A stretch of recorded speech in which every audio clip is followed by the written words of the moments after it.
Bonsoir, ici Daniel Breton pour Montréal Autoprix Division Hybride Électrique. Ce soir, soirée budgétaire, et oui, nous ne sommes pas à Radio-Canada et la tendance ne se maintient pas. Je suis avec mon ami Martin Archambault de l'AVEC. Bonjour Daniel. Et avec Yannick Asselin, qui a beaucoup de choses à dire ce soir, n'est-ce pas? Allô Daniel, oui. Vous ne voyez pas, mais il est attaché actuellement. Il y a des tie wraps autour des jambes, puis ça se peut qu'on le muselle tantôt. Quelque chose de même. À peu près. Fait que, bref, donc il y avait les deux budgets. Il y a 2 jours, c'était le budget fédéral. Aujourd'hui, c'est le budget du Québec. Il y a, grosso modo, il y a quand même des bonnes nouvelles, mais il y a des choses qui sont un peu confuses, c'est le moins qu'on peut se dire, n'est-ce pas? Oui, c'est un peu flou. C'est un flou. Oui. Flou, imprécis et, dans certains cas, peut-être même un peu inquiétant, je dirais. Ouais. Ouais. Fait que, un peu, dit-il. Un peu. Fait que, on va commencer, hein? D'abord, je voulais faire une petite entrée en matière parce que, tu sais, on parle beaucoup des rabais pour les voitures électriques parce que, dans le fond, c'est ça le but de l'exercice.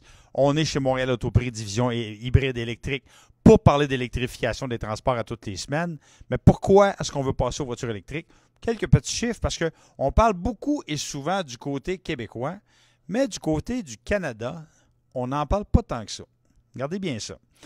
Si on parle beaucoup d'émissions de gaz à effet de serre, du gaz et du pétrole, les pétrolières, les sables bitumineux, etc., la réalité, c'est que le dossier transport, le secteur transport, est aussi un important émetteur de gaz à effet de serre. Si vous regardez derrière moi, ce qu'on voit, là, c'est que entre 1990 et 2016, les émissions de gaz à effet de serre ont augmenté, mais à tel point que le quart des émissions de gaz à effet de serre au Canada sont les transports et un autre quart, c'est l'exploitation gazière et pétrolière. Il y en a un à 25 % les transports, 26 % pétrole et gaz.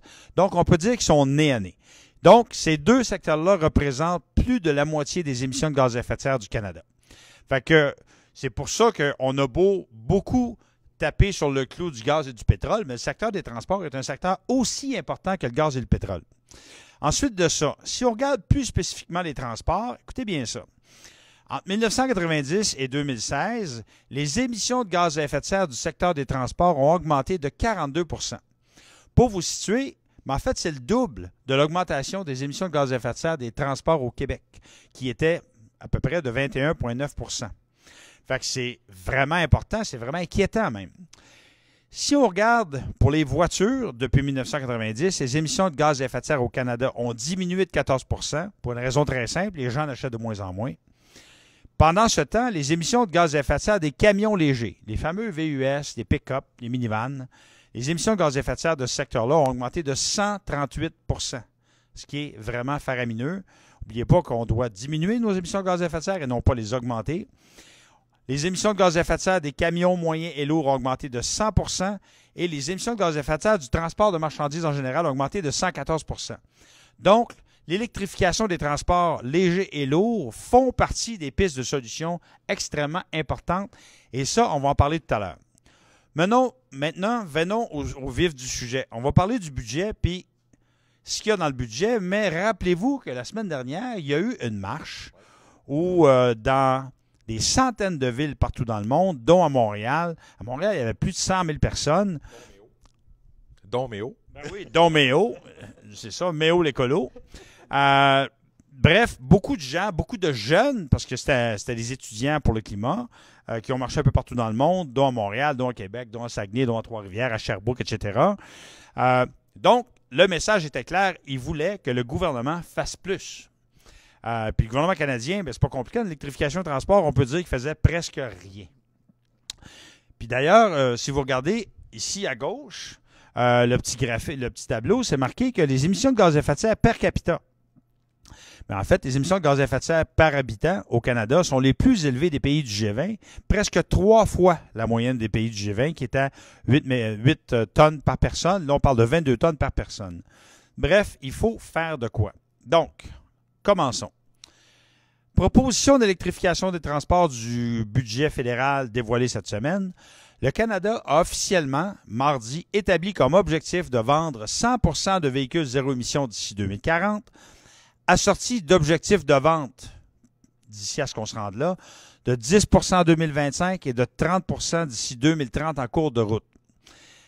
Dans le budget 2019, le gouvernement a proposé de fournir 5 millions de dollars sur 5 ans, à compter de 19-20, à Transport Canada pour collaborer avec les constructeurs automobiles afin d'obtenir des cibles volontaires de vente de véhicules zéro émission pour veiller à ce que l'offre de véhicules réponde à l'augmentation de la demande. Je vais vous demander de commenter. OK. Ben, je vais commencer avec Martin pendant qu'il se craint. Ben, écoute, le volontaire, je pense on comprend tous là, que c'est le volontaire, c'est là où le bas blesse. On demande aux constructeurs automobiles d'eux-mêmes établir sur une base volontaire la mise en place de ça. On sait que partout dans le monde où ça a fonctionné, c'est pas comme ça que ça s'est fait, puis on le comprend. Tu sais, faut le comprendre aussi quand tu es dans une industrie où tu regardes tes possibilités et la facilité avec laquelle tu peux faire de l'argent, ben tu y vas pas dans la façon qui va être plus contraignante pour toi, qui va être plus compliquée. C'est sûr que de le faire comme ça revient à dire on se croise les doigts et on espère, mais j'espère juste que personne se met des cibles imaginaires ou fixées par rapport à ça qui vont être atteintes dans les prochaines années. Là. Je pense que c'est entre ça et rien, c'est à peu près pareil. Je pense que ça résume ma façon de voir les choses. Yannick? Je seconde. Non, mais c'est pas de faire, c'est juste les sites volontaires comme ça, je dis, un exemple qui n'a aucun rapport avec les voitures électriques. Si on n'aurait pas obligé les constructeurs à mettre des coussins gonflables, on n'en aurait pas. À partir du moment que c'est volontaire, c'est bon. C'est volontaire, OK, mais il n'y a pas de punition s'ils ne réussissent pas. T'sais. Mais une punition, peut-être que ça va réussir. Comme Martin disait, dans certains pays, oui. On voit le cas en Norvège. Ça, c'est un bon exemple, OK? Parce que en Norvège, il n'y a pas de cible obligatoire, on va se le dire. Sauf que la punition est tellement sévère si tu te contentes de vendre des voitures à essence parce que le niveau de taxation est tellement élevé que tu n'en vendras pas. C'est que tu n'as pas besoin de fixer un objectif sur ce point-là parce que déjà, le modèle fait que les manufacturiers ont déjà une pression pour le faire. Alors que nous, tu n'as ni l'un ni l'autre actuellement. La loi zéro émission, bon, elle est au Québec, elle n'est pas au niveau fédéral actuellement, malheureusement. Donc, il n'y a aucune pression au niveau canadien pour le faire. Et là, de dire, ben OK, on ne vous met pas de pression en vous pénalisant sur un ratio, un nombre de crédits de voitures zéro émission versus voitures polluantes. On va vous demander de faire des efforts, si ça vous tente volontairement. Ben, ça ne donnera pas grand-chose. Ils ont déjà la possibilité, sur une base volontaire, de le faire s'ils veulent. Là, pourquoi ils ne le font pas? S'il y avait de l'argent à faire instantanément pour eux, là, ils seraient en train de le faire au moment où on se parle. Là. Puis d'ailleurs, moi, je me rappelle, au moment où Stéphane Dion était ministre de l'Environnement, il avait fixé des cibles de réduction de la consommation des flottes de véhicules vendus au Canada, des cibles volontaires. Et parce qu'il disait, moi, je me fie sur la bonne foi des constructeurs, ben c'est bien de valeur, mais ça n'a pas marché. Donc, c'est pour ça que je suis d'accord avec vous. Moi, les cibles volontaires, tant qu'à moi, ça ne vaut pas grand-chose. On continue.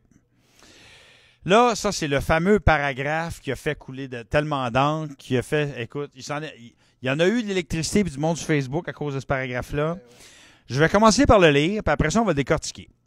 Afin d'encourager les Canadiens, plus de Canadiens à acheter des véhicules zéro émission, le budget de 2019 propose de fournir 300 millions de dollars sur 3 ans, à compter de 2019-2020, à Transport Canada pour mettre en place un nouvel incitatif fédéral pouvant atteindre 5 000 $ pour l'achat de véhicules fonctionnant grâce à des batteries électriques ou à des piles à hydrogène dont le prix de détail suggéré par le fabricant est moins de 45 000 $. 3 petits points, les détails suivront bientôt. Là, écoutez, il y en a tellement à dire. Là, on va passer la soirée quasiment sur ce simple paragraphe. On va y aller questions et commentaires par question. Numéro 1. C'est marqué jusqu'à 5 000 $. Donc, doit-on croire qu'il va y avoir une gradation en fonction de l'autonomie, des batteries? On ne le sait pas. N'est-ce pas? C'est carrément ça. C'est jusqu'à 5 000. Ça veut dire qu'une voiture à 40 000 le plus, c'est plus vers les 5 000. Une voiture à 45 000, c'est-tu 3 000? C'est-tu à cause de la batterie? Si c'est une batterie, d'exemple, de 60 kW, elle a le droit à 5 000. Une batterie de 40 kW, as-tu droit à 3 000? On ne le sait pas. Oui, c'est ça. Puis là, tu dis, ben, est-ce que tu donnes 5 000 à une Smart ou 5 000 à une Leaf? Puis en bas de 45 000, si on regarde pour le moment, là, en bas de 45 000, il n'y en a pas tant que ça. Là. Il reste Kia Soul qui va disparaître bientôt. Hyundai Ioniq, Nissan Leaf de base et la Smart. C'est ça. Voilà. C'est assez simple. Ensuite de ça, on parle, point numéro 2, un incitatif. Un incitatif, est-ce que ça va être un rabais ou un crédit d'impôt? Encore là, la mise en application peut être très différente. Elle peut varier beaucoup et ça a des impacts. C'est-à-dire qu'un rabais comme on a là instantané, si on regarde le rabais au provincial actuel de 8 000, qui en fait, on le sait, là, compte tenu que les taxes là-dedans, c'est pas un 8 000 réel qu'on sauve, là, ouais, dans le haut de 6 000, là, mais au moins c'est un montant fixe qui est facile à calculer. Quand tu le ramènes du point de vue d'un crédit d'impôt, ben, en fonction de notre taux d'imposition, de nos revenus, l'économie qu'on va faire va être très variable. Ça va être très difficile pour le consommateur d'avoir une idée de ce qu'il sauve réellement avec cette mesure-là. Bon, maintenant, c'est mieux ça que de ne pas en avoir. Hein? On s'entend, là, je ne suis pas en train de dire que ce n'est pas une bonne chose, mais ça reste que, et on pourrait dire la même chose, je pense, pour tous les points qui sont là, le fait de ne pas préciser ces éléments-là et des amener de façon garrochée, peu détaillée, floue, c'est excessivement inquiétant, je trouve, là. Et il y en a pour lesquels on va les voir tantôt, c'est encore plus inquiétant que celui-là. Mais à tout de moins, là, on n'a aucune idée. Est-ce que ça veut dire que je vais payer mon auto en payant le plein prix, là, si je regarde au fédéral, et que lorsque je vais faire mon rapport d'impôt l'année prochaine, ben c'est là que je vais avoir un retour d'impôt. Ça peut avoir des impacts sur la liquidité du consommateur. Pour des gens, pour plusieurs consommateurs, ça peut représenter une différence dans l'application du modèle qui va faire la différence entre je suis capable ou je ne suis pas capable de m'acheter mon véhicule. Oui. Puis, moi, je veux dire, par rapport à ça, ce que j'ai entendu, c'est que lorsque ça va être clarifié, ça va être un rabais. Ça ne sera pas un crédit d'impôt. Mais tout ça reste à préciser. Point numéro 3, ça, c'est le point préféré à mon ami Yannick.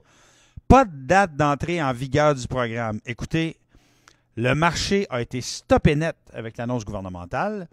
J'ai entendu qu'il y a une certaine panique au gouvernement parce qu'ils viennent de se rendre compte, eux, là, qu'en annonçant ça, en donnant pas de date, qui mettait beaucoup de monde dans la merde, aussi bien les concessionnaires que les constructeurs et que de nombreux acheteurs potentiels. Et j'aimerais que tu commentes ça, Yannick. Ben moi, depuis, comme j'ai dit quand je t'ai dit tantôt, depuis mardi soir, 5 heures, la seule chose qu'on fait, moi, personnellement, je réponds à Facebook parce que là, ça va dans tous les sens, là, ça déblatère. Ah oui, mais j'ai vu ça de tel journaliste, tata-ci, tata. On ne le sait pas. On ne sait pas la date d'entrée en vigueur. On n'a pas de date. On n'a pas les modalités du programme. On n'a absolument rien. Fait qu'à partir de ce moment-là, tant qu'on n'a pas rien du programme, c'est des spéculations au point à la ligne. J'arrête pas de le répéter. J'ai eu des téléphones des clients. Ah, moi, je vais changer de charge, j'ai 5 000 $ de rabais. Non, on ne sait pas. On ne sait pas.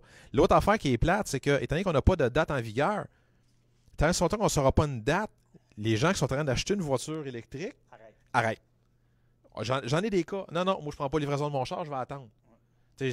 Parce que c'est pas mieux. Si je prends livraison de ma voiture, mettons, le 31 mars, puis le programme sort le 15 avril, pour 2 semaines, j'ai peut-être manqué 5 000. Ouais. Fait que tout le monde est en train d'arrêter présentement. T'sais, les seuls gens qui vont prendre livraison d'une voiture électrique, c'est parce qu'ils sont vraiment, mais vraiment dans la merde, là, parce que leur location finie, exemple, puis qu'ils doivent reprendre un autre véhicule. Mais autre que ça, ils arrêtent. Tout le monde arrête. C'est ça le problème. Là. Fait que... non, ça, honnêtement, là, celle-là, là, ils l'ont échappé solide là-dessus. D'ailleurs, là-dessus, Daniel, 2 ou 3 jours avant la sortie du budget, on avait déjà une petite idée que le programme s'en venait. Puis j'ai eu une discussion avec quelqu'un sur Internet qui me disait « As-tu une idée de la date d'entrée en vigueur? » Je dis « Non, le budget n'est pas sorti. » Mais je lui ai dit textuellement, je le retrouve le texte, vous allez voir, j'ai dit, mais en même temps, ils ne peuvent pas annoncer ça puis pas annoncer de date. Ils vont tuer le marché entre le moment où ils vont annoncer la mesure puis le moment où ça va être en vigueur. Il n'y a plus rien qui va se vendre. Pour 5 000 $, là, je veux dire, moi, là, je le disais tantôt, j'ai acheté mon véhicule électrique en 2000. En fait, je l'ai commandé en 2011, pardon, puis le programme est tombé en vigueur le 1er janvier 2012. Hein. Mon véhicule est arrivé chez le concessionnaire au mois de novembre. Ben, je peux te dire que mon concessionnaire, j'avais un deal avec lui qui me le gardait dans le showroom. À l'époque, il n'y en avait pas d'auto électrique. Ça lui permettait de montrer ce que ça avait l'air. Puis je suis allé le chercher le 3 janvier. Pour 8 000 $, je vais attendre un peu. Là. On s'entend. Moi, je pense que je ne suis pas à l'étape de ma vie où je peux me permettre de perdre 8 000 $ pour avoir l'auto une couple de semaines plus vite. Je ne suis pas une exception à la règle. Les consommateurs sont comme ça. Puis je me mets à leur place et ils ont tout à fait raison. Pour 5 000 $, on va attendre de savoir quand c'est en vigueur. Si c'était dans 1 an et demi, ben là, peut-être je vais me poser la question, je l'achète tout de suite. Mais si dans 2, 4 semaines, 1 mois, 1 mois et demi, 2 mois, ben ça se peut que, à la limite, que je paye une pénalité sur ma location actuelle de voiture, quelque chose pour être capable de m'étirer jusque-là. Même si je payais une double mensualité, je vais être encore gagnant sur le retour du 5 000. Fait que c'est ce que je vais faire. Donc, on vient à toute fin pratique d'arrêter le marché, à moins, puis on va le voir plus tard, il y a les modalités, à moins qu'on soit sûr que le véhicule qu'on vise ne sera pas éligible à cette subvention-là. Là, à ce moment-là, si on sait ça, ben, on n'a rien à perdre, puis on peut y aller. On avait eu la conversation, mais puis toi, il y a quelques jours avant le budget. Ouais. On disait, on disait, j'espère qu'il n'arrivera pas avec une date de mise en vigueur au mois de juin. Puis toi-même, tu disais, voyons, ils ne peuvent pas faire ça, ça va tuer le marché. Ouais. Sans gros pays, ils n'ont pas mis de date. Donc, ça, c'est une grosse bourde. Moi, les rumeurs que j'ai entendues, les échos, c'est qu'ils sont un petit peu en panique. Puis là, il y a des réunions d'urgence pour essayer d'annoncer ça rapidement. Parce que là, ils sentent vraiment la pression. J'espère qu'ils sentent assez la pression pour que... Moi, je pense que s'ils annonçaient ça pour le 1er avril, ça serait correct. Ça serait endurable. T'sais.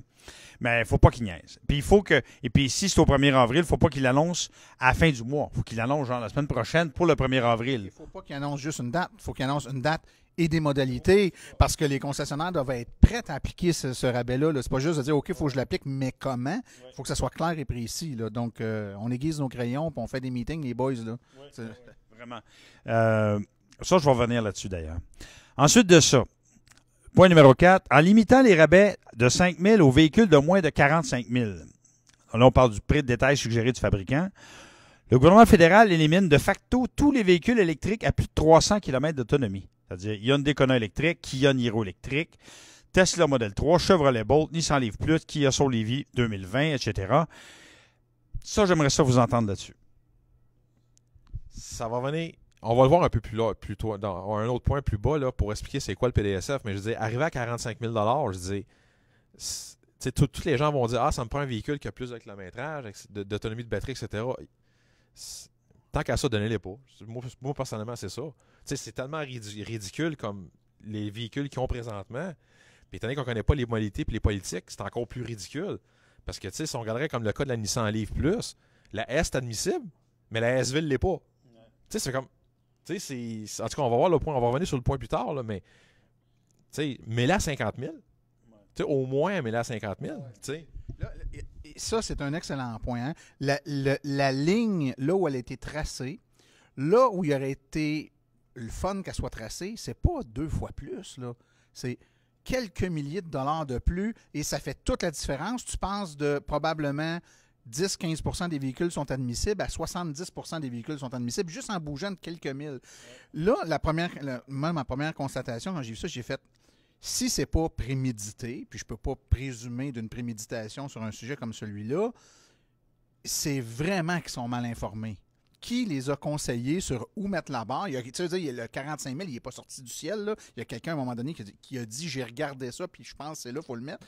Qui est cette personne qu'on lui parle? Puis, oui, non, je m'en doute.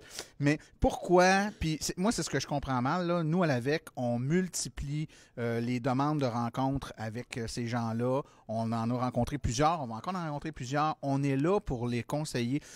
On aurait pu leur donner des chiffres, des statistiques. On aurait pu les aiguiller au bon endroit. Puis on n'est pas tout seul. Il y en a d'autres aussi qui peuvent le faire. Mais ils ont les ressources. Moi, c'est ce que je trouve dommage. Là, c'est que la première réaction, c'est pourquoi ils n'ont pas consulté. Ça aurait été un léger ajustement. À la limite, là, ils vont subventionner peut-être un peu moins de véhicules en termes de nombre de véhicules subventionnés, mais ils vont subventionner les bons véhicules. Là, c'est comme si le marché s'en va dans une direction, puis on va subventionner uniquement les véhicules qui ne sont plus dans la direction où le marché s'en va. La nouvelle génération de véhicules qui va sortir, les 2020, qui vont sortir très bientôt, ils ont des autonomies de quoi? Des 300, exactement. Donc, des batteries de 40 kWh et plus, là, forcément. On va être légèrement, pour les plus petits, en haut du 45 000. Puis là, évidemment, on peut monter, mais on va toujours être un petit peu en haut. Fait que là, c'est deux choses l'une. Ou alors, on va subventionner que très peu de véhicules parce que la grande majorité, ça ne s'appliquera pas. Ou alors, on va mettre une pression, et c'est ce qu'il y en a qui disent, sur les manufacturiers pour baisser un petit peu le prix pour arriver en bas. Donc, un véhicule qui a un prix de détail suggéré, par exemple, de 46 000 l'effort pour être capable de l'amener, mettons, à 44 995 est-ce que le manufacturier va jouer sur son prix de détail suggéré pour être capable de le ramener en bas? Peut-être que Yannick peut répondre à cette question-là. Mais c'est ce que tout le monde spécule actuellement. Parce que s'il ne le fait pas, si le fabricant ne dit pas « je vais baisser de 1 000 mon véhicule », c'est un 5 000 de subvention qui vient de partir et qui va faire en sorte qu'on ne sera pas capable de vendre un véhicule. Moi, je veux dire quelque chose aussi là-dessus. C'est qu'il n'y a pas juste cet aspect-là. C'est-à-dire que les véhicules qui vont être en bas de 45 000, là, on se l'est dit, là, Smart, Leaf de base, Ioniq de base et la e-Golf. Oubliez la e-Golf. La quantité d'e-Golf qui produisent et qui vendent dans une année, on ne parle pas de la e-Golf. Je veux dire, tu sais, ça, ils vont en vendre, d'après moi, s'ils en vendent ça cette année, là, ça va être ça. Tu sais, j'exagère, mais à peine. Mais là où je veux en venir, c'est que, considérant que, je vous le disais tout à l'heure, les émissions de gaz à effet de serre des voitures ont diminué de 14 %. Les émissions de gaz à effet de serre des camions légers ont augmenté de 138 %. OK? Fait que si les seuls véhicules qu'on veut subventionner à coût de 5 000 $, c'est les petits véhicules, les petites voitures à petite autonomie, on s'entend-tu qu'on ne tassera pas un seul multisegment au VUS sur le marché, là? C'est certain. Donc, c'est pour ça qu'il n'y a pas... Tu comprends ce que je veux dire? C'est que cet argument-là, pour moi, ça affecte le plafond de 45 000, parce qu'on parle de 45 000 pour des voitures, quand on parle de Kona électrique, Niro électrique, Tesla Model 3, ce ne sont pas de gros véhicules. Mais là, il y en a d'autres qui s'en viennent qui sont un peu plus gros. La Tesla Model Y, le nouveau VUS de Chevrolet. Mais si eux autres, ils arrivent à 53 000, mais que tu n'as pas droit à ça, moi, je pense que c'est un coup d'épée dans l'eau complètement, ça. Vous comprenez ce que je veux dire? Par rapport à l'objectif visé, c'est pas de donner de l'argent pour donner de l'argent. L'objectif visé, c'est d'amener plus de véhicules électriques à la place de véhicules plus polluants. Donc, il faut viser les véhicules polluants, forcément. Exactement. Autre question, c'est une question d'Yannick. Qui va s'occuper de la demande de subvention? Le concessionnaire ou le client? On n'a pas de réponse. Aucune réponse. Est-ce que les constructeurs automobiles vont baisser leur prix? Ça, tu parlais de ça. En augmentant leur taux d'intérêt, parce qu'ils peuvent jouer là-dessus. Ils peuvent dire, regarde, on va se mettre à 44 900, mais au lieu de 2,9, on va te le faire à 4,9. Fait comme ça, eux autres ne prendront pas de scène. Ça va te coûter le même prix, mais ils vont être admissibles à une subvention. C'est ça. Non, mais c'est vrai. Je dis, je voyais des affaires passer après-midi. Ah, oui, mais le concessionnaire va baisser le prix de PDSF. Pas le constructeur, le concessionnaire. Le concessionnaire décide de rien là, dans le PDSF. C'est tout le constructeur. Puis honnêtement, je dis, le gouvernement, il ira pas voir le concessionnaire, va dire, ah, en passant le PDSF de ce véhicule-là, c'est combien? Ils vont suivre au chiffre du constructeur. Oui, fait que ce qui arrive, c'est que, arriver avec un cas comme ça, que, augmenter le taux d'intérêt, oui, ça pourrait se faire. Là, c'est sûr qu'on regarde les taux d'intérêt, puis depuis le début de l'année, je regarde les taux d'intérêt n'ont pas vraiment baissé, les taux d'intérêt. Il y a une question aussi de Trump avec toute sa politique d'aluminium puis des taxes sur l'acier. Les constructeurs perdent de l'argent. Fait que là, ils se rattrapent sur certaines places. Ouais. Les taux d'intérêt, il y a un peu moins de rabais un peu ici et là. C'est sûr que ça fait partie des scénarios. Ça peut faire partie des scénarios, oui. C'est vrai. Ensuite de ça, qu'en est-il des véhicules hybrides rechargeables? Ça, là, je peux vous dire qu'il y a des gens qui avaient des sueurs froides de mardi soir. Parce que là, on parle de véhicules hybrides rechargeables qui, semblerait-il, ne seront pas admissibles au rabais. Donc, Outlander PHEV, Prius Prime, Ioniq PHEV, Niro PHEV, Volt, Clarity PHEV, etc. Là, puis là, je parle même pas des... Je parle même pas des véhicules plus chers, là. Je parle pas des BMW, puis des Audi, puis des Porsche, puis des machins, là.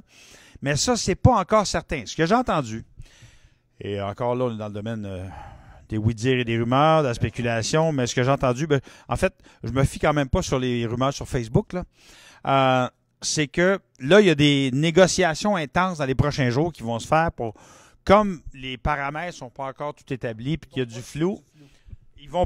Exactement. Ils vont profiter du flou pour essayer de rentrer ça en douceur, pour faire en sorte qu'il y ait des PHEV qui vont peut-être avoir, si jamais ils ont un rabais, qu'il y ait un rabais moindre, mais qui ne soit pas tassé carrément. Fait que ça, c'est certain que ça va faire partie des discussions et des clarifications qui vont devoir être faites.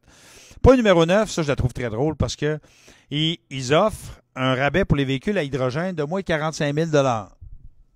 Lesquels? Lesquels? Je veux dire, c'est même pas proche, là. Le moins cher est même pas proche. Non. On est à 50% par-dessus, là. Fait que il aurait pu tout simplement pas le dire, puis ça aurait été pareil. Sauf que... Mais ça coûtera pas cher au gouvernement, ça, par exemple, de subventionner les voitures à hydrogène. Ça, c'est une politique très, très, très économique. C'est un sain budget. Maintenant, en même temps, politiquement, on est ouvert à l'hydrogène. On subventionne l'hydrogène. Hein? C'est ça, donc ça paraît bien. Je connais pas toutes les accointances entre le gouvernement en place et la filière hydrogène, mais on est gentil envers l'hydrogène, mais en même temps, ça ne coûtera rien. Oui, c'est ça. Moi, j'ai-tu le droit de le dire, moi? Moi, je peux te le dire qu'il y a eu plusieurs articles dans le Journal de Montréal, justement, qui parlaient des accointances entre le gouvernement actuel et des lobbyistes de l'hydrogène. Fait que oui, mais j'ai trouvé ça très drôle, moi. Oui, ça paraît bien. La limite de PDSF. Quand on parlait du 45 000 $ pour le prix de détail suggéré du fabricant, est-ce que ça va être basé sur le PDSF de base ou PDSF incluant les coûts de transport et préparation? On ne sait pas. Est-ce que c'est avec ou sans équipement? On ne sait pas. Et ça, Yannick, j'aimerais ça que tu commentes ça. OK. Ce qui arrive, c'est qu'au Québec, l'Office de protection du consommateur oblige les constructeurs, quand ils font une publicité, soit sur Internet, soit sur au niveau de la radio, peu importe, à inclure le transport et préparation dans le prix de détail marqué à l'écran. Donc, exemple, je vais prendre l'exemple de la boat. OK? La boat, le prix de détail de base est à 44 800 $ plus 1 795 $ de transport et préparation, plus la taxe d'air climatisé, ça revient à 46 695. OK? Donc, s'ils disent, on va en fonction d'inclure le transport et préparation, la boat est morte. On vient de l'oublier carrément. OK? Par contre, à l'extérieur du Québec, toutes les autres provinces du Canada n'ont pas l'obligation, les constructeurs n'ont pas l'obligation de montrer dans le prix de détail suggéré le coût de transport et de préparation et la taxe d'air climatisé. Donc, mais est-ce que c'est le même PDSF? Oui, c'est le même PDSF partout au Canada. OK? Parce que ça serait carrément idiot de la part d'un constructeur de dire ah, ben, il y a une subvention de 8 000 au Québec, on va jacker le prix de 8 000, mais en Ontario, on va baisser le prix de 8 000. Mais le client va dire je vais aller en Ontario, il est 8 000 moins cher. Fait que c'est pour ça que c'est le même PDSF partout au Canada. Donc, il y a un flou. Oui, il y a un flou parce qu'on ne sait pas sur quoi ils vont se baser. L'autre chose aussi. Par contre, Yannick, étant donné que c'est une subvention fédérale, on peut présumer qu'ils vont vouloir l'appliquer de la même façon coast to coast, pour prendre le langage de Molière. Donc, ils vont l'appliquer sur le vrai PDSF, c'est-à-dire que le prix de détail suggéré du fabricant avant le transport, etc. Je présume, mais tu sais, en fait, en même temps, je présumais qu'il donnerait une date de mise en application proche, puis on est passé à côté, mais j'aurais tendance à penser qu'étant donné que c'est pan-canadien, que ça va être une règle qui va être égale pan-canadienne, je ne peux pas croire qu'un Ontarien va avoir un rabais de 5 000 sur une boat, mais qu'un Québécois ne l'aura pas. Pour une politique fédérale, ça n'aurait aucun bon sens. Mais l'autre chose aussi, c'est dans le point où on parle, c'est avec ou sans les équipements. À 44 800 $, là, on parle d'une boat blanche. Là. Oui, c'est ça. Quelqu'un qui va dire ah, ben j'aimerais. Tu sais, la petite rouge, je l'aime bien cute, je l'aimerais. Ben, 695 $ de plus, en passant le 5 000, c'est fini. Là. Vous n'avez plus le droit à ça, là, parce que vous prenez la couleur. Ben, il va se vendre la blanche. Plein de boats blanches. Ça va venir le même principe. Le client qui va dire ben, moi, j'aimerais savoir les sièges de cuir, je vais avoir une boat Premier. Il peut pas, il n'y a pas de 5000. Fait, ça, c'est vraiment un flou qui est. De façon, tout ce qu'ils ont fait là, c'est inacceptable dans mon livre. Là. Ce que ça veut dire, dans la poche du contribuable, là, il veut une bolt avec des sièges de cuir, donc il accepte de payer, je ne sais pas combien ça coûte de plus, 5 000 de plus? Ben non, c'est 10 000 de plus. Parce que on perd une subvention de 5 000, plus on paye 5 000 pour avoir les sièges de cuir. Ça vient de coûter 10 000 pour avoir des sièges en cuir. Ça se peut, je m'assois sur du tissu. Là. Tu comprends? Non, mais on va s'acheter 2-3 jackets qu'on va replacer. Non, mais ça n'a aucun bon sens. Honnêtement, la bonne façon de le faire, ça serait de prendre le PDSF de base, mais de prendre le PDSF du modèle de base. Donc, exemple, je reviens avec la boat, OK? Dire la boat. Tu parles beaucoup de la boat, coudonc. Il me semble que la dernière fois que quelqu'un payait mon chèque de paie, c'était bourgeois, je pense. Ah, oui, c'est ça, hein? Non, c'est ça. Fait qu'on parle de 44 800. Si ils disent on va se fier au PDSF de base du modèle de base pour accepter tous les modèles dans la gamme, là, ça serait correct parce que je crois qu'au provincial, c'est comme ça qu'ils le font. Parce que je me souviens au début, quand il y avait le flou du 75 000 à cause du modèle 3, il n'était pas trop sûr, puis le gouvernement. C'est-à-dire qu'ils prennent le plus petit modèle de base et le trigger se fait sur lui-même si tu ne prends pas. Exact, oui, c'est ça. Ouais. Ce serait la bonne façon. Honnêtement, ce serait la bonne façon de faire. Honnêtement, là, ce serait la. C'est bon. OK. Et 11e question. Les entreprises auront-elles droit au rabais de 5 000 $? Ce qui nous amène à la question suivante, parce qu'on ne sait pas. OK? Donc, point suivant. Les entreprises, ça, c'est intéressant. Il y a des avantages fiscaux pour l'achat de véhicules légers, moyens et lourds, c'est-à-dire voitures, camions, autobus, etc. Et je vais lire le passage du gouvernement. Afin de soutenir davantage l'adoption par les véhicules électriques de véhicules zéro émission, c'est ça. Afin de soutenir davantage l'adoption par les entreprises de véhicules zéro émission, Dans le budget de 2019, le gouvernement propose que ces véhicules soient admissibles à une déduction fiscale complète l'année où ils sont mis en service. Et ça, c'est à compter du 19 mars 2019, jour du budget. Les véhicules admissibles comprendront les véhicules fonctionnant grâce à des batteries électriques, les véhicules hybrides rechargeables munis d'une batterie d'une capacité d'au moins 15 kWh, et les véhicules fonctionnant grâce à des piles à hydrogène. Donc, on parle des véhicules légers, moyens et lourds achetés par des entreprises. Là, j'ai fait un petit calcul et j'ai passé de longues minutes avec une comptable aujourd'hui.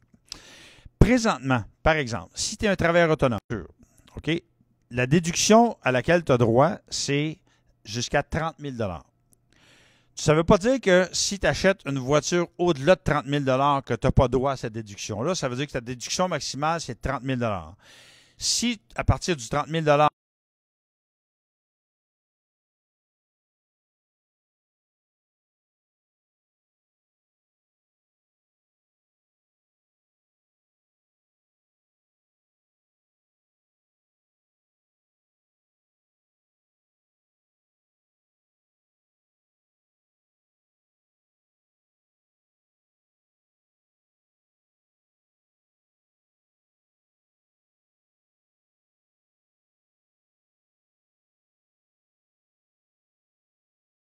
si on fait un calcul, ce que ça veut dire, c'est que si avant, tu partais grosso modo d'à peu près 30 000, puis là, tu soustrayais ça sur 5 ans, ce que ça voulait dire, c'est que ça te donnait une déduction fiscale de 8 000 sur 5 ans.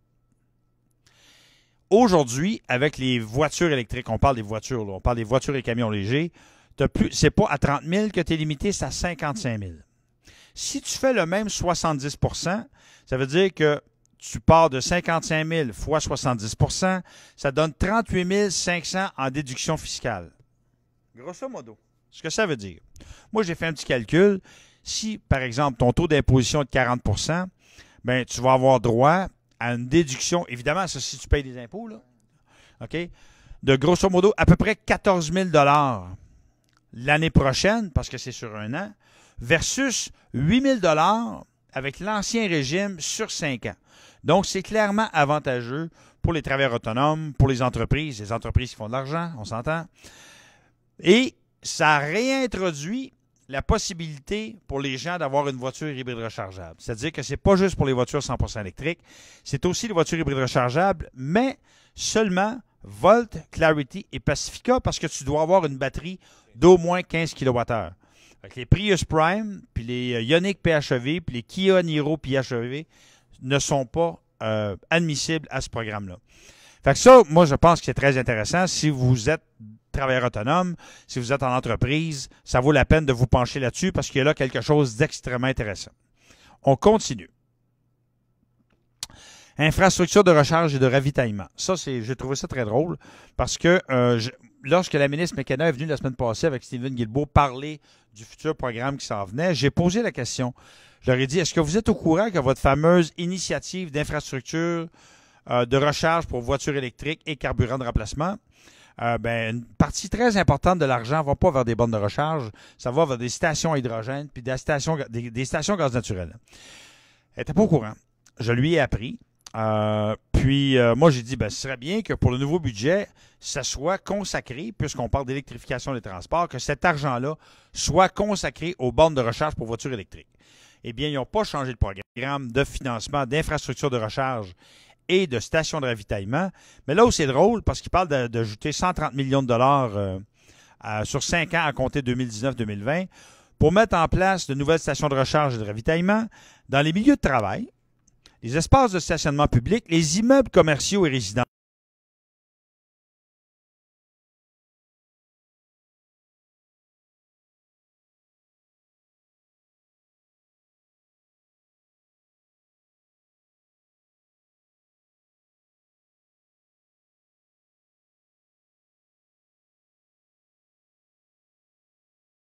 Là, sur leur dossier, mais de la façon dont c'est présenté là, ça veut soit dire qu'ils ne mettront pas de réservoir d'hydrogène, donc de stations-service à hydrogène, ou alors ils vont en mettre dans des endroits très peu recommandables pour ce genre de carburant-là. Moi, c'est ce que je comprends. Là.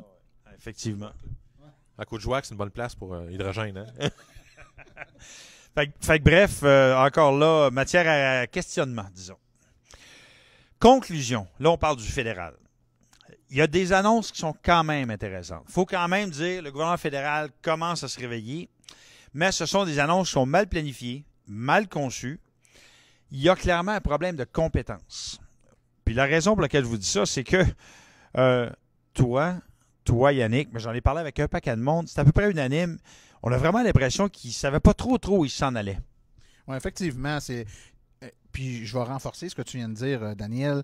On a peut-être été un peu sarcastique et négatif là, depuis le début, mais quand même, on n'avait rien et là, on a quelque chose. Il n'est pas parfait, il n'est pas comme on l'aurait voulu, il est flou, il manque de précision, les seuils ne sont pas à bonne place, il n'est pas là encore, ou en tout cas, bon, on ne sait pas quand. Mais à tout de moins, il y a quelque chose, il y a une volonté, puis il y a une mise en place maladroite, mais une mise en place quand même. Fait que soyons quand même honnêtes. Mais ça reste que pour nous, peut-être que pour quelqu'un d'autre au Canada qui est un peu plus loin de cette réalité-là, nous, c'est déjà une couple d'années qu'on a un programme qui est en place, qui est clair, qui fonctionne, dont on connaît les modalités, qui est assez facile à appliquer, qui pourrait être différent, mais en même temps, il fonctionne bien. Il y a une nette impression d'amateurisme dans la présentation de la chose. Puis je l'ai dit tantôt, puis je le redis encore, ces gens-là ont accès à de l'information. Il faut qu'ils se renseignent auprès des bonnes personnes. On ne cesse de les approcher pour discuter avec eux. Non pas pour imposer notre façon de voir les choses, mais des fois d'avoir la bonne information pour être capable de prendre. Tu sais, n'importe qui travaille en gestion le sait. Des bons gestionnaires ne peuvent pas avoir dans leur tête toute l'information, tout le savoir. Il faut s'entourer de gens compétents, aller chercher l'information dont on a besoin et de prendre une décision éclairée qui relèvent sur des données probantes puis qui sont mesurées, qui sont quantifiables puis qui sont bien définies par des experts.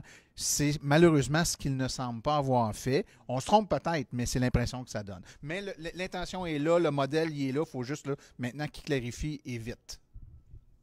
Très vite. C'est comme qu'il a dit, tant qu'à avoir annoncé ce qu'ils ont annoncé, annoncez-les pas. Annoncer quand que tout le programme est là avec une date. Moi, personnellement, je vois ça comme des amateurs. C'est carrément comme ça, je le vois. C'est un non-sens d'avoir fait ça comme ça. Fait que, en tout cas. Écoutez, moi qui ai déjà été responsable d'une stratégie d'électrification des transports, moi je regardais ça puis je me disais, lorsque j'étais au gouvernement, on a sorti notre plan d'électrification des transports en 1 an. Le gouvernement actuel est au pouvoir depuis presque 4 ans. Nous, en 1 an, on a présenté un document de 103 pages avec tous les détails et toutes les modalités. Eux, ils ont présenté un document de 3 pages dans lequel il y a beaucoup d'imprécisions, beaucoup de questions et beaucoup de choses qui ne sont pas claires. Fait que je ne peux pas faire autrement que de trouver ça amateur. C'est vraiment amateur. Je suis estomaqué de voir à quel point il y a des lacunes dans l'annonce qui a été faite. Cela dit, je le sais, il y a des gens qui sont en train de leur parler, qui vont leur parler dans les prochains jours de façon urgente parce qu'ils l'ont échappé, mais l'intention au départ était bonne. Fait que je pense qu'ils vont se rattraper et il faut qu'ils le fassent, mais moi je le dis, effectivement, je suis d'accord avec vous, ça fait un peu pioui. Fait que là, on va passer au budget québécois. Ça va être pas mal plus simple. Beaucoup plus simple, en fait. Pourquoi? Ben pour une raison très simple, c'est que nous, ça fait un bout qu'on parle d'électrification des transports. Ça fait un bout qu'on travaille sur l'électrification des transports. Donc, les choses sont déjà bien avancées au Québec. Fait que, première chose qui a été annoncée tout à l'heure, le gouvernement du Québec alloue un financement additionnel, ça c'est annoncé, de 433,8 millions de dollars qui devrait encourager l'acquisition d'environ 66 000 véhicules électriques et l'installation de près de 27 500 bornes de recharge à domicile, en plus de 1 200 bornes de recharge au travail jusqu'en 2021. Donc, si on considère qu'il y a environ 45 000 véhicules hybrides rechargeables et 100% électriques qui circulent déjà au Québec, on peut d'ores et déjà conclure qu'avec ces fonds, avec 66 000 plus 45 000, le gouvernement compte soutenir financièrement l'atteinte de pas 100 000 véhicules électriques, mais 110 000 véhicules électriques, ce qui est dans le fond 10 de plus qui avait été annoncé. Donc, c'est une très bonne nouvelle. C'est une très bonne nouvelle. En fait, je pense que ça vient cristalliser un peu de l'information qu'on semblait détecter, c'est-à-dire que malgré une campagne électorale un peu, dans le cas de la CAQ, un peu maladroite au niveau de l'environnement, dans lequel on a senti un petit crescendo vers la fin quand ils ont vu que vraiment c'était pas anecdotique pour les Québécois, là, c'était quelque chose qui était important. Il y avait quand même une crainte qui persistait. Les informations qu'on avait étaient au fait qu'effectivement cette subvention-là serait maintenue. On en a la confirmation, on est très heureux. Le cap des 100 000, et là on voit que c'est un petit peu plus, 110 000 véhicules devraient être atteints avec ces sommes qui sont ajoutées là. Maintenant, puis là je ne veux pas revenir sur le sujet qu'on a eu tantôt, mais la croissance des ventes au Québec est accélérée par les subventions québécoises, mais pourrait être grandement freinée par le flou de la subvention canadienne. Hein? Fait que je vais juste vous dire que, en supposant, et je ne le souhaite pas, qu'on a 1, 2, 3 mois de flou sur la subvention canadienne, attendez-vous à avoir quand même un très grand ralentissement au Québec malgré l'annonce de poursuite de cette subvention-là. Là. Ça, je ne peux pas croire que ça va durer 1 mois, 2 mois, 3 mois. J'espère que non. Mais une chose, par exemple, que je tiens à dire, c'est qu'il y a des gens qui craignaient que l'arrivée de la subvention du... Non, pas l'arrivée de la CAQ, mais l'arrivée de la subvention de 5 000 $ annoncée mardi fera en sorte que le gouvernement du Québec dirait, nous autres, comme ils mettent plus d'argent, nous autres, on va en mettre moins. Fait que là, on est rassurés, ce n'est pas le cas, et c'est une excellente nouvelle. En plus, une autre très bonne nouvelle, surtout si vous êtes client de Montréal Autoprix Division hybride électrique, mais tous ceux et celles qui vendent des voitures électriques d'occasion, le fameux projet pilote d'acquisition de véhicules 100% électriques d'occasion n'est plus un projet pilote. Et oui, c'est maintenant partie prenante du programme régulier Rouler électrique. Donc, ça, écoutez, pour les gens qui ne veulent pas mettre autant d'argent, parce qu'il y a des gens, c'est pas nécessairement parce qu'ils n'ont pas les moyens. Ça peut être parce qu'ils n'ont pas les moyens, mais ça peut être aussi parce que ça ne leur tente pas de mettre 40 ou 50 000 sur une voiture électrique. Donc, le projet pilote devient programme régulier. Ça veut dire que jusqu'en 2021, ce programme-là, pour l'achat de voitures 100% électriques, va exister. Il y a 21,7 millions de dollars qui sont alloués à ce programme-là, ce qui, j'ai fait un calcul rapide, va être assez pour financer l'achat d'à peu près 5 400 véhicules électriques d'occasion. Très bonne nouvelle. Moi, je suis très content. On est rendu à 115 000 véhicules, là. Ouais. 110 000 plus 5 000, ça fait 115. En fait, plus que ça, OK? Je vais vous dire une chose. Faisons un calcul rapide. Parce qu'on parle de 110 plus 5, ça fait 115. Mais rajoutons le rabais fédéral. Ouais. Fait que ça veut dire qu'on peut se rendre à 125, 130, là. Tu sais, facilement. Cela dit... Si le rabais fédéral entre en vigueur rapidement, ça veut dire qu'un Québécois qui fait l'acquisition d'une voiture électrique va avoir un rabais total qui va presque équivaloir ce qu'avait l'Ontario, qui était de 14 000 $, 14 400, je pense, 14 400. Et là, on va être à 13 000. On va être très près. Tu sais, on disait tout le temps, c'est tout un rabais en Ontario. Ben, on va avoir l'équivalent là, ici. Et on est les seuls, avec la Colombie-Britannique, qui a une subvention aussi provinciale. Donc, on est vraiment dans une excellente situation là, ici là, pour faire l'acquisition de ces véhicules-là, neufs ou usagés. Même mieux que ça. Écoutez bien. Rappelons-nous une chose. Il y a présentement un rabais fédéral américain à l'achat d'une voiture électrique. En Californie, il y a un rabais d'État. Okay?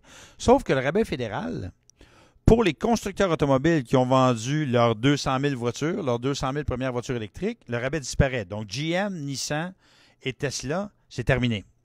Ça veut dire que le Québec va être mieux positionné que la Californie dans les 2-3 prochaines années pour de nombreux modèles. Fait que ça nous place dans une situation vraiment enviable. Et d'ailleurs, je ne sais pas si vous savez, mais l'endroit où il se vend le plus de Tesla, à part la Californie, là, c'est le Québec. Ça, je vous le confirme, là. Pas de misère à le croire. Mais, cela dit, le fameux programme dont on parlait, c'était un programme qui était assez compliqué, c'est-à-dire qu'il fallait que ça soit une voiture électrique 2014, 2015, 2016, fallait qu'elle soit 100% électrique, fallait pas qu'elle vienne du Québec. Bon.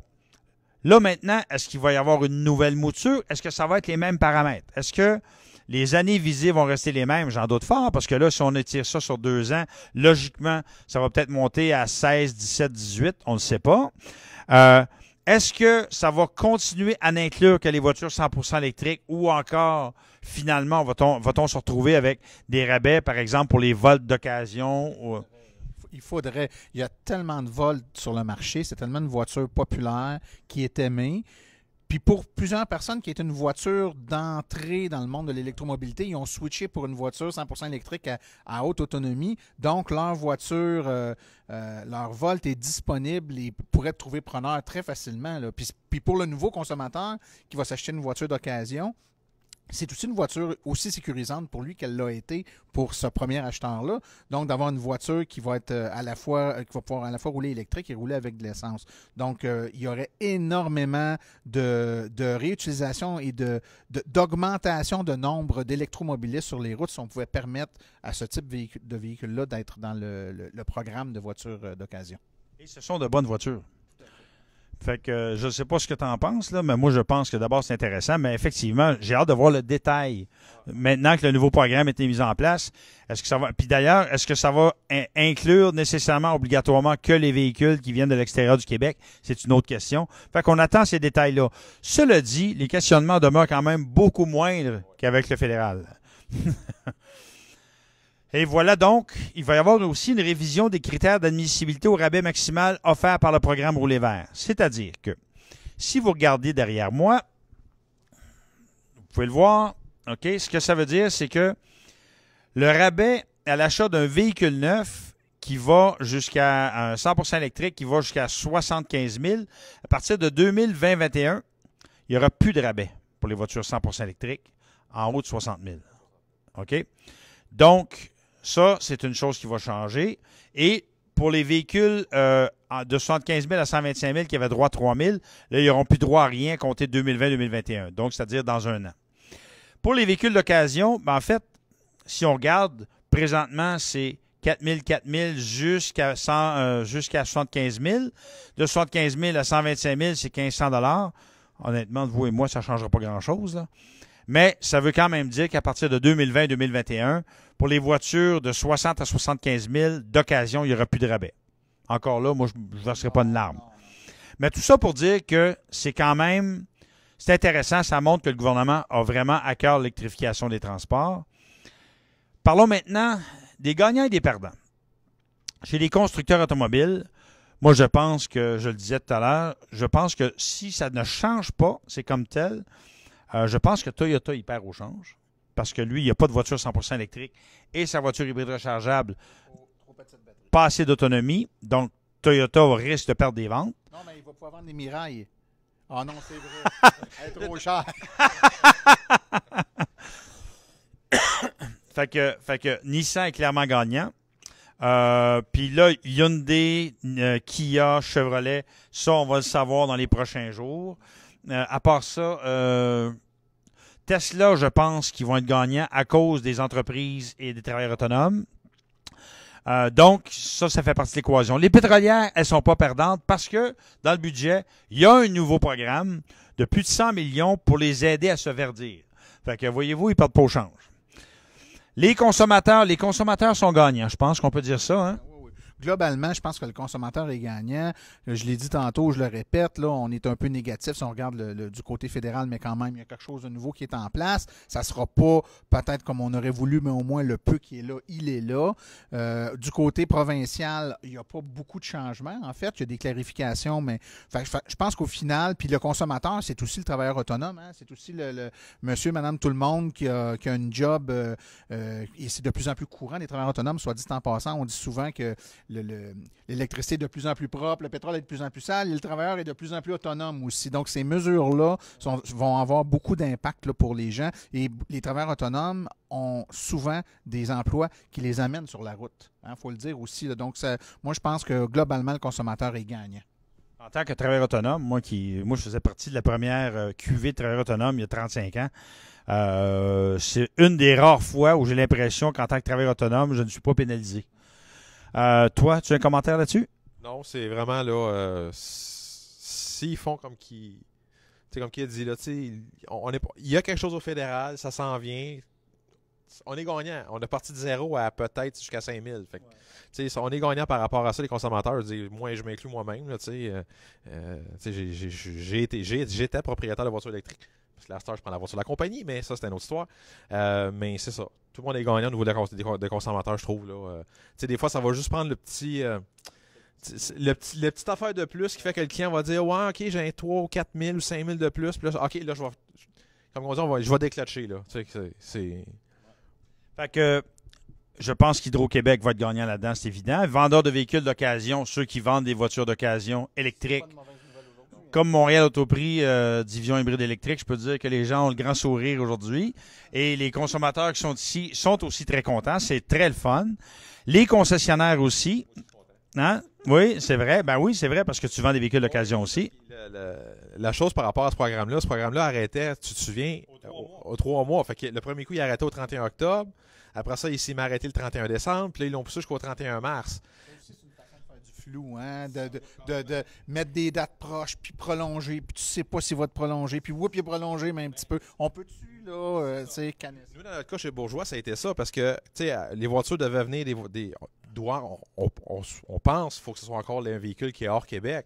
Mais quand on achète une voiture aux États-Unis, le temps qu'on l'achète, le transport, elle vient, les douanes, l'inspection de la SAC, ça, des fois, c'est 2 à 3 mois avant que la voiture puisse être capable de se vendre. Fait que quand j'arrive à la fin, on est arrivé à la fin octobre, presque plus de voitures usagées au niveau des Spark, etc. On a mis le pied. On a mis le pied sur le frein. On a dit on va attendre ce qui va se passer. Là, ils l'ont poussé au 31 décembre. Mais là, si j'avais des chars là, je vais peut-être les avoir juste le 3-4 janvier. On ne sait pas. On a mis le pied sur le frein. Là, ils l'ont poussé au 31 mars. Ben là, on est rendu en janvier. Fait que là, on n'était pas trop sûr. Ben là, tantôt, quand on l'a su, j'ai appelé le boss, j'ai dit achète des chars usagés. Fait que bref, les entreprises sont clairement gagnantes. Et là, quand je parle des entreprises, écoutez bien ce que je vais vous dire. Je parle pas juste des entreprises qui vont acheter des camions ou des autobus. Je parle des entreprises québécoises qui font des camions ou des autobus électriques. Ça va être extrêmement intéressant là, de ce nouveau modèle d'affaires-là. Fait que c'est très intéressant. Cela dit, il y a une chose dont je veux parler en terminant, parce qu'on est rendu là. C'est que là, maintenant, on a une petite pause, c'est-à-dire que pendant quelques jours, voire quelques semaines, les ventes de voitures électriques neuves vont être un peu sur les freins à cause du flou du programme fédéral. Mais là, quand ça va décoller, avec le 5 000 $ plus le 8 000 $, attachez vos trucs avec de la broche. Moi, je sens que les ventes vont faire ça comme ça. Et là, on va passer de gens qui étaient des early adopters, des geeks, des nerds, des technos, à monsieur, madame, tout le monde qui vont dire « Excuse, là, je peux m'acheter une voiture avec 13 000 $ de rabais. » Fait que ça va être des gens qui étaient moins intéressés à la voiture électrique. Et là, tout à coup, qui vont se dire « OK, je vais m'acheter une voiture électrique. » Ça, c'est un avertissement pour les concessionnaires. Je vous le dis tout de suite, là.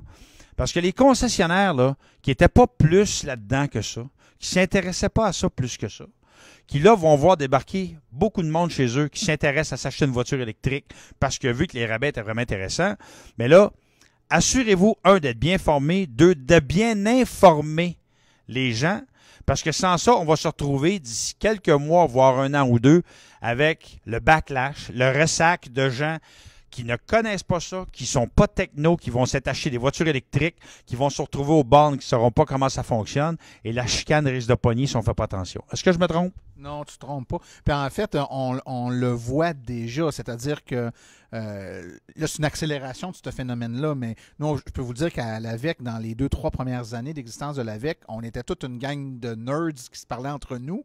Oui. Et dans les... Nano, là. Nano. Mais dans les 2 dernières années, on a passé d'un marché de niche à un marché grand public avec tous les éléments qui viennent avec ça. Puis tu sais, c'est pas péjoratif ce que je dis là, mais c'est tout à fait normal que une mère de famille monoparentale qui s'est jamais intéressée aux autos de sa vie, qui là achète un auto électrique, ou que quelqu'un comme moi à la limite qui était pas jamais un gars d'auto là, tu sais, puis qui s'achète un auto électrique, du jour au lendemain, si on m'explique pas comment ça marche, on nous dit pas comment ça fonctionne, ben on a des questions, on connaît pas toute l'AVEC, on connaît pas tous les forums de discussion, on connaît pas tous les pages Facebook pour se renseigner. On achète notre auto comme on a toujours acheté nos autos. On va chez le concessionnaire. On espère qu'il va nous conseiller correctement. On va faire un choix de voiture. Puis, on est supposé savoir comment ça marche. On a un permis de conduire. Là, attention, il y a un nouveau phénomène, c'est que l'auto électrique a des particularités que votre auto que vous connaissiez avant n'a pas. Comment elle fonctionne dû au fait qu'elle est électrique, comment on la recharge, comment elle se comporte dans différentes situations qui sont fort différentes d'une auto à essence. Et là, on a besoin de quelqu'un qui nous l'explique. Le concessionnaire, un bon concessionnaire de véhicules électriques, va prendre le temps de me donner cette information-là. Je regarde Yannick, je le sais qu'eux le font très bien. Il y en a d'autres aussi qui le font très bien. Mais ici, il y en a d'autres. Hein? Tu sais, souvent, il y en a plein qui font une bonne job. Mais il y en a qui s'y intéressent pas assez. Très grosse majorité qui le font pas. Tu sais, j'ai encore eu le cas l'après-midi. Là. Tu sais, la cliente s'est fait dire quelque chose. Elle me pose la question à moi. Je dis non, c'est pas ça. C'est comme. Tu sais, en tout cas. C'est toujours drôle de voir Yannick réagir face à ça. Hein. Lui, il est très affecté par la bêtise humaine. Ben, je vais aller dans l'autre sens. T'sais. Continuez à pas faire votre job, ils vont tous venir chez nous. Oui, tu as raison. Et si on regarde du point de vue de ta business, Yannick, tu as tout à fait raison. Moi, si on regarde pour le bien-être de l'électromobilité en général, on a tout intérêt à ce que les gens informent bien, les vendeurs, les concessionnaires informent bien les gens, pour que les gens sachent ce qu'ils font quand ils achètent. Parce que 95% du temps, la personne qui était mal conseillée, c'est pas que cette personne-là pouvait pas avoir d'auto électrique. Ou alors, elle ne sait pas comment ça marche, fait qu'elle est en maudit parce que sachant pas comment ça marche, elle est pognée dans une situation fâcheuse, genre j'arrive à une borne de recharge, je savais pas que ça me prenait une carte, j'ai plus d'électricité, je suis pas capable de me charger, qu'est-ce que je fais? Ou alors, elle n'a pas choisi le bon véhicule pour elle, c'est pas que la voiture électrique est pas bonne, celle qu'elle a choisie ou qu'on lui a mal conseillée est pas adaptée. Il y en aurait eu une autre plus adaptée pour elle, pour laquelle elle aurait été heureuse. Mais malheureusement, ça fait des gens qui vont dire c'est pas bon l'auto électrique parce que celles qui ont eu ne répondent pas à leurs besoins. Moi, j'ai toujours appris, ça fait 25 ans que j'ai en automobile, puis on m'a toujours dit, un client satisfait va t'emmener 6 clients, un insatisfait va t'en faire perdre 20, par exemple. Fait que quand tu es insatisfait d'un véhicule XYZ, tu t'en vas en parler un peu partout. Ah, moi j'ai acheté ta charge, j'aime pas ça, c'est plate. Lui qui pensait peut-être acheter ce véhicule-là, il fait oh, t'as une minute là. Oui, mais là c'est pire. C'est-à-dire que si tu t'achètes une voiture à essence que tu n'aimes pas, tu vas dire la marque X, c'est de la boîte. Si tu t'achètes une voiture électrique avec laquelle tu n'es pas content, tu vas dire les voitures électriques, c'est de la boîte. Il n'y a plus de marque, là. Fait que c'est pour ça que je vous dis qu'il va falloir faire attention. Écoutez, merci beaucoup, messieurs. C'était extrêmement intéressant. J'espère que ça a intéressé les gens qui étaient là. Et là, je vais vous annoncer que la semaine prochaine, en fait, à partir de lundi jusqu'à dimanche prochain, c'est la semaine du véhicule électrique chez Montréal Autoprix. Donc, à partir de lundi, il va y avoir toutes sortes de promotions pour les bornes de recharge, Facebook Live. Et la fin de semaine prochaine, donc le samedi et le dimanche 30 et 31 mars, il va y avoir des journées d'essai de véhicules électriques avec l'AVEC, n'est-ce pas? Et puis, il va y avoir cabane à sucre, tir sur neige, puis Yannick va te déguiser en bûcheron. Non, c'est pas ça? Non, OK. OK, ben, je vais t'inviter à venir manger de la tire. Fait que, sur ce, je vous remercie beaucoup. C'était Daniel Breton avec Martin Archambault et Yannick Asselin pour Montréal Autoprix Division hybride électrique. À la semaine prochaine.